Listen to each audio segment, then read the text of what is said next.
please do note that video is false. It has been manipulated and the information contained in it is absolutely not true. Let's bring in Professor Makgoba, who joins us here in studio. Prof, here we are again. I was interviewing you at the time in that video, at the end of your tenure as Health Ombud. Correct. And a couple of weeks ago, you got in touch with me and sent me this manipulated video. Yes. How did it come to your attention? Well, I got an SMS from my wife because her friend was so excited that her husband had discovered a new cure for diabetes. Oh, gosh. And later on, I got another call from a very prominent South African who obviously is diabetic and wanted to know, what about this cure that you have discovered? And I was at home in Skunot in Limpopo. And I started to ask myself, what has happened? And one of them forwarded me this video. I immediately recognized that I had had an interview with you on the 1st of June, which was a day after I had retired as the Health Ombud.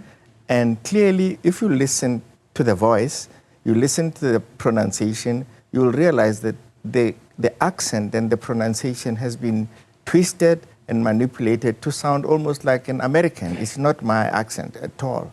And sometimes when you look carefully at the movement of the hands and the lips, you can see that they don't correspond with what is being asked and being discussed.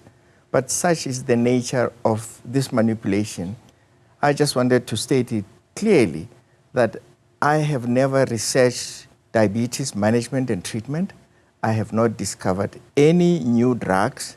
This manipulated, I think, information is quite malicious and criminal. I think the most important thing is I have notified the institutions that have been mentioned in this document or this manipulated matter, the MRC, the University of the Witwatersrand, UKZN, and so forth. All of them, in any of those institutions where I've worked, I've never conducted research on diabetes. Yeah. And you would remember that when I spoke to you on the 1st of June, we were discussing my tenure as a Health Ombud. There was nothing that was ever discussed that relates to the management on treatment of diabetes. The last thing I want to say is, I'm a medical health professional. I could never call my colleagues who have worked so hard, dedicatedly to the treatment of diabetes, idiots. That doesn't make any sense.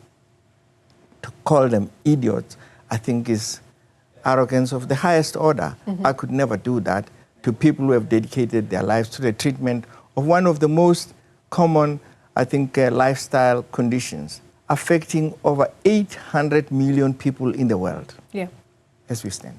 And Prof, before we include Professor Rodny-Gumede in the conversation, you can see that she is standing by on video link. I want to just hone in on the last comment that you made there. You know, you've said that this video is very obviously a fake. You've never done research in diabetes yourself. But the issue is that not only is it a fake, not only is it malicious, but it poses a real threat to life, this false information. Correct. That's why it's criminal, actually. It's really the worst kind of scientific information that you can put through, particularly with regards to a medical condition as prevalent and as common and as serious as diabetes mellitus in the world. And you go and take people who have some credibility, you use them to bypass normal scientific rigor process of clinical trials, of testing things, of peer reviews, and then you use simply credible individuals to try and promote scientifically unproven medication and distribute that in the public's mind. I mean, I don't know how worse it could be. Professor Rodny-Gumede, I want to bring you into the discussion. I'm hoping that you've seen the video. And, you know, for us, it's easy to see that it's a fake because the Prof and I were in that interview, so we know what was discussed. But I wonder, just given the quality of the video, which to my mind was quite good, unless you're actually looking out for a fake, do you think a lot of people would have been swayed? Well, unfortunately, yes, I think so. But I want to take a step back and hone in on the latter part of the discussion, that this is a very serious topic. This is about diabetes, this is about health. A lot of people are affected by diabetes worldwide, and we've seen a huge rise in cases of diabetes in later years, and they go younger and younger in ages as well. So I think that let's stay there. So what deepfakes do, whoever is behind it, is honing in on issues that are very, very pertinent to society, that they know is going to get a lot of attention. So it's health issues, it's political issues. So I think what's important to be reminded of, firstly, is that actually this kind of deepfakes, whether it's a politician, a public persona, it's a journalist being impersonated, is a real threat to democracy. And I think that's the first thing that we need to be really, really clear on. And I think that's why it's so then important also then to highlight this thing, that actually a lot of people will hone in on these debates and at first glance might take them as being the truth. Yeah, a real threat to democracy, and in this case, a real threat to health and life. Absolutely. So it's a threat to democracy. It's a threat to journalism. It destabilizes our credibility. In this case, it then destabilizes the credibility of the people then that have been impersonated. Prof. Makgoba in this case, but there's been other cases as well. And I think that's what, is so, fraught in this case. And as much as we, as media houses and journalists, have a real responsibility here as well to make sure that our sources are credible, that we don't spread these kind of fake news stories or these kind of AI-generated deep fakes. They're often spread via social media, and it's kind of out of our control.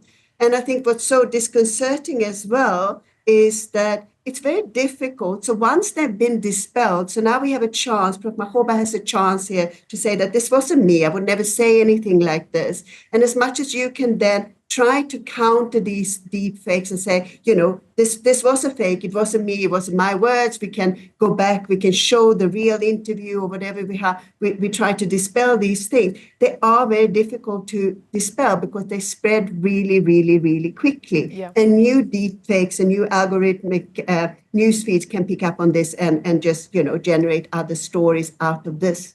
Yeah, and I'm sure, Prof, that will be a worrying notion for you. The fact that even though you and I are sitting here and we've got Professor Rodny-Gumede on the line to us as well, talking about AI and the damage that can be done, to realize that there will be some damage that we cannot undo, even in this interview. I think that's correct. I think the first, posting or the first video obviously has enormous impact. Even if you come there to rebut it in the best possible way, I think you are fighting a battle that is already ahead of you. But I think it is also just equally important to come here to demonstrate that this is actually a fake video and a fake posting. I think that will have its own ramification. Some people will obviously believe, and some people will correct their own beliefs. I think the most important thing for me is to stand here and tell all diabetic patients throughout the world that they must rely on the treatment that they are given by their physician rather than listen to a fake or an AI manipulated conversation on video to tell them as to how to treat diabetes or to stop taking regularly, highly, properly tested medication for the treatment of type 2 diabetes. I think that for me is the important thing, that I can stand in front of them. They can send this virally if they wish to, but it's to demonstrate that this was really false, malicious, defamatory, however you want to describe it, and really a very serious thing in public health, because it challenges really the notion of public health, the scientific rigor that we follow in order to come to a conclusion that a drug or a treatment should be followed. These are all bypassed by this artificially manipulated video that we have seen. May I say that just after I received this, I happen not to be the only South African scientist, medical scientist, who has been actually subjected to this. I've just seen a video on Professor Shabir Mahdi, the Dean of the Faculty of Medicine, a very prominent vaccinologist. So this thing is going to be a problem for the country. Yeah. Taking credible people and making use of them to spread false, distorted, and wrong information. Professor Rodny-Gumede, I mean, as a rule, none of us should be taking medical advice from the internet, right? But what is the aim here? What is whoever is behind this that they're trying to achieve? Yeah. No, so I mean, some of it is just pure commercial. You know, we've seen that, for example, in the case of where algorithms started spreading fake news that actually picking up news stories that actually fueled violence in the case of Myanmar, for example, and against the Rohingya community, which was really just algorithms then spread via Facebook that wanted to amp up traction on the internet. And a lot of this is actually just commercially driven. Stories that will catch people's attention, they are driven by algorithms then that can see and monitor what gets people to get involved on social media and go on social media platforms, for example. But there are also other more sinister, as if that wasn't sinister enough, sorry, but other sinister political forces as well that just destabilizing, want to destabilize certain political debates, influence certain political debates. That's been the case in, for example, algorithms driving certain ideas around the US elections, et cetera, to support certain candidates. And I think that's even more disconcerting because they're very, very difficult to get to because they're often very kind of anarchistic, kind of in a sense of just driving divisionary political agendas. And in a fraught political environment, particularly if you sit with upcoming elections, for example, or we have a newly formed government of national unity that needs absolute support to function. We don't need any more divisionary politics in our own context, for example. Then this can become really, really, really fraught, but also in a broader, global, very fraught geopolitical environment. These kind of news feeds are not what we want. And I think that as the news media, we need to find ways of counteracting this, partnering with tech companies, using the tools that are there to detect between then what we generally sort of talk about as genuine vis-a-vis synthetic news material. Genuine news material is what we are engaged with here. We are real people talking in real time, vis-a-vis then the synthetic news material, which is generated by deepfakes, AI deepfakes and fake news. Yeah, I mean, we know as journalists that we need to check, triple check, quadruple check, but perhaps it's a warning to all of us for any information that we find to just double check it with a reputable organization before you give it any credence.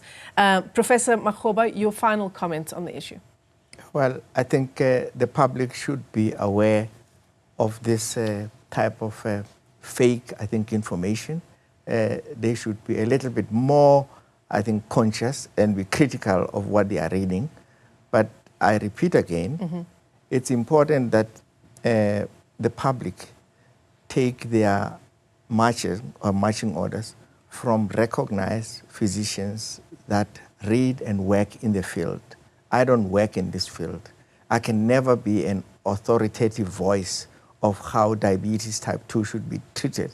Neither could I be the voice that tells patients and the public all over the world through this Facebook sort of video and posting what they must do, I think, in the treatment and management of their diabetes. Take your advice from your medical professional, I think, is the message there. If you have come across this video on whichever social media platform you're on, it's a deepfake AI of Professor Malegapuru Makgoba in conversation with me some months ago here on 405. It talks about a supposed new miraculous treatment for diabetes type 2, but it is a fake. If you do come across it, please do take care and speak to your medical professional before taking any kind of new treatment insofar as your particular illness is concerned. Prof, let me thank you for coming in, setting the record straight. Professor Malegapuru Makgoba is our former health ombud here in South Africa, and Professor Ylva Rodny-Gumede is with the University of Johannesburg. Thanks very much indeed.